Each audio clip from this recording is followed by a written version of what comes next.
George Harrison. To millions, he was the quiet Beatle, gentle, spiritual, the one searching for peace while chaos swirled around the band. Fans adored him as the calm soul of the Beatles, the last person you'd expect to carry a grudge. But behind that serene exterior lived a rage that never truly faded. And the shocking truth? The man George struggled to forgive wasn't an enemy outside the band. It was one of his own brothers in music. Stay with me, because once you hear what really happened, you'll never see the Beatles the same way again. In the early days, George idolized John Lennon, but it was Paul McCartney who fascinated him most. Paul's charm, confidence, and advanced musical skill made George look up to him like an older brother. On long Liverpool bus rides, the two would sit shoulder to shoulder, passing guitars back and forth, rehearsing chords, dreaming of escaping poverty through music. For George, Paul's approval mattered more than anything. A single nod of encouragement from Paul meant more than thunderous applause from a crowd. But admiration has a dangerous edge. What started as brotherhood soon corroded into bitterness. As Beatlemania exploded, John and Paul became the songwriting giants, the stars on magazine covers, the voices of an entire generation. And George, he became the quiet one. To the world, that label sounded affectionate. To George, it was a cage. He wasn't silent because he had nothing to say. He was silent because whenever he tried, he was drowned out by louder egos and the endless Lennon-McCartney dominance. By the mid-60s, George had melodies burning inside him, songs that rivaled anything John or Paul were writing, but when he brought them forward, the reaction was icy. Paul often treated his work like filler, something to squeeze in between his own masterpieces. John could be even harsher, brushing off George's songs with cutting remarks. Even While My Guitar Gently Weeps was ignored until George invited Eric Clapton to play on it, forcing the band to take it seriously. For George, rejection wasn't just painful, it was humiliating. Every Beatles album became the same story. John and Paul filled side after side with their latest experiments, while George was lucky to get 2 or 3 tracks.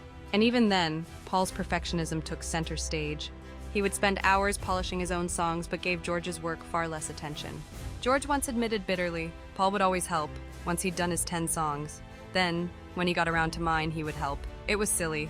It was selfish. Those words weren't just frustration.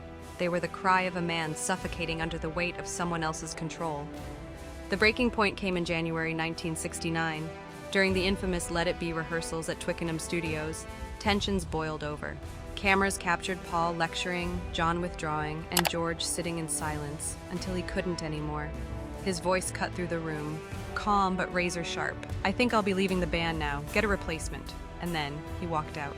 For nearly 2 weeks, the Beatles, the most famous band in history, were on the brink of collapse. Not because of money, not because of drugs, but because George Harrison could no longer endure Paul McCartney's dominance. Though George returned, it wasn't reconciliation, it was resignation. Something inside him had snapped.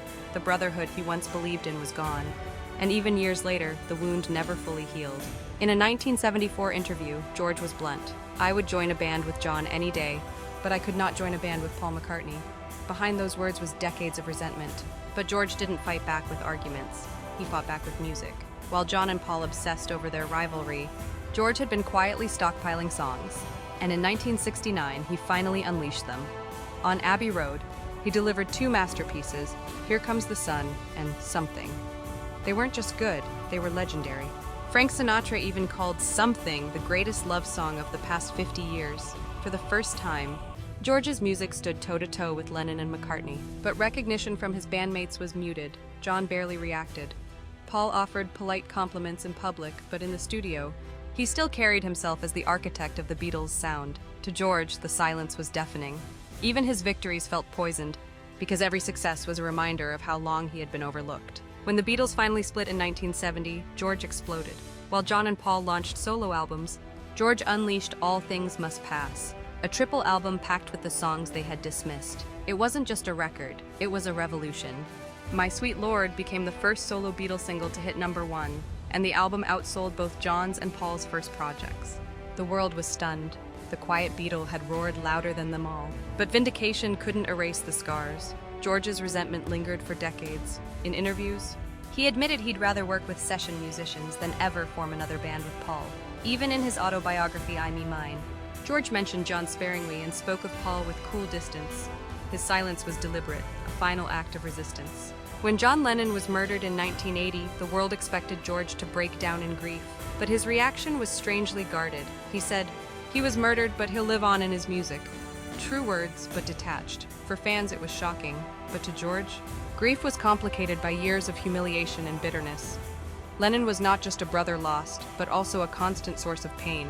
As the years went on, George withdrew from fame. He poured himself into gardening, spirituality, and family life, avoiding the spotlight that had once suffocated him. Yet even in retreat, the old wounds showed. Asked about Paul or John, he would tense, laugh bitterly, or change the subject. The hatred, the rivalry, the silence, it never fully faded. By the time George passed away in 2001, tributes hailed him as a spiritual man, a gentle soul, the hidden genius of the Beatles.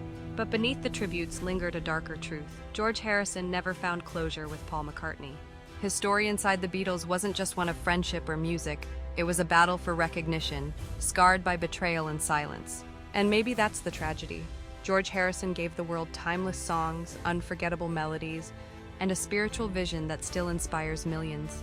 But the pain of being overshadowed never left him. The question that still haunts fans is this: did Paul McCartney define George Harrison's greatness, or did he define George's suffering? What do you think? Was Paul truly the man George could never forgive? Or was their feud simply the cost of being trapped inside the most famous band in the world? Let us know in the comments. And if you want more untold stories behind the legends of music, make sure to like this video, subscribe, and hit the bell so you never miss what's next.